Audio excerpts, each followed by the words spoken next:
Hi friends. Life में कभी कभी बहुत इस तरह के सिचुएशंस आ जाते हैं जब बिल्कुल समझ नहीं आता कि किससे प्रार्थना करें, किससे प्रेयर करें और चीज़ें सब सॉर्ट आउट हो जाएं। इनकी सक्सेस स्टोरी बताना चाहती हूँ मैं, आप लोग ध्यान से सुनिएगा। काफ़ी परेशानी से निकली हैं, लेकिन यस, जो लोग इस तरह की कभी भी लाइफ में फंसते हैं इस तरह की सिचुएशन में, वो ये प्रेयर ज़रूर कर सकते हैं। आइए सुनते हैं ये क्या लिखती हैं। ये लिखती हैं, hello ma'am, thank you so much कि आपके बताए हुए रिचुअल से मुझे बहुत बड़ी मदद हो गई है। एक्चुअली मेरे बड़े भैया हॉस्पिटलाइज्ड हैं।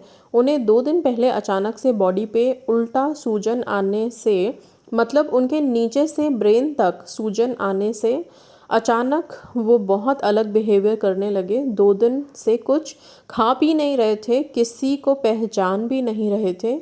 उनको डॉक्टर के पास लेकर गए तो डॉक्टर ने कहा कि उनको आईसीयू में अर्जेंट एडमिट करना पड़ेगा, नहीं तो वो कोमा में जा सकते हैं, कोमा में जाएंगे या फिर पैरालिसिस अटैक भी आ सकता है। ओके, हम सब बहुत ही घबरा गए और किसी को भी पहचान नहीं रहे थे।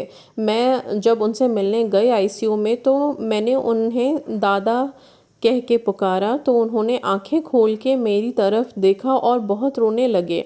मैं भी उनको देखकर बहुत रोने लगी और कुछ भी बोल नहीं रही थी। फिर मैं बाहर गई तो बहुत सारे लोग थे वहाँ पर। फिर मैं वॉशरूम गई और मेरे मोबाइल के कवर में मेरी की थी, मैंने लिया और गॉडेस हेकाटे को प्रे किया, प्लीज़ मेरे भैया को ठीक कर दीजिए, एटलीस्ट वो हम सबसे बात करें, हमें पहचाने, खाना खाएं, दवाई खाएं। और मैं बहुत ही रो रही थी। मेरी विश फुलफिल होने के बाद मैं ऑफरिंग में अपनी सक्सेस स्टोरी आपसे शेयर करवाऊंगी, ऐसा बोला था।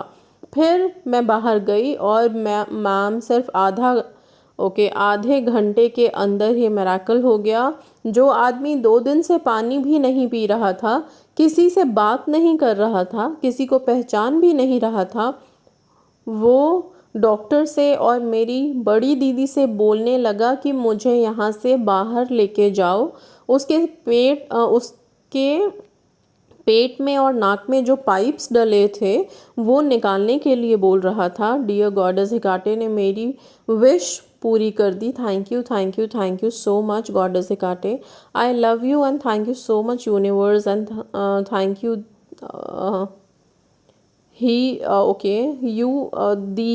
यू सो मच दी। आज मेरे भैया आईसीयू से जनरल वार्ड में शिफ्ट हो चुके हैं।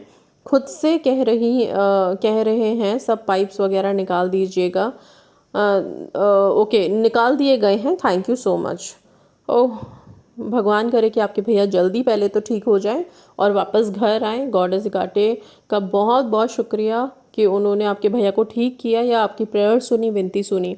इसीलिए मैं सबको बोलती हूँ, जो भी सुन रहे हैं अभी इस वीडियो को, उन सबसे मेरी यही रिक्वेस्ट है कि प्लीज़ गॉडेस हेकाटे की जो की है, अभी बहुत सारे लोग कहते हैं कि हमने की भी हाथ में नहीं ली है और प्रेयर किया और वो चीज़ें हो गई। ठीक है, गॉडेस बहुत जल्दी कनेक्ट कर पा रही हैं अगर आपसे, और आप रिक्वेस्ट कर रहे हो तो चीज़ें छोटी छोटी सॉर्ट आउट हो जाती हैं। पर लाइफ में जब इस तरह की कोई अक्यूट सिचुएशन आ जाए या फिर ऐसा कुछ आ जाए जो बहुत ही हार्ड सिचुएशंस होते हैं, उस टाइम पे आपकी की आपके लिए बहुत हेल्पफुल होगी। ओके, सो कीज़ को आप लोग डेफिनेटली अपने पास रखिए।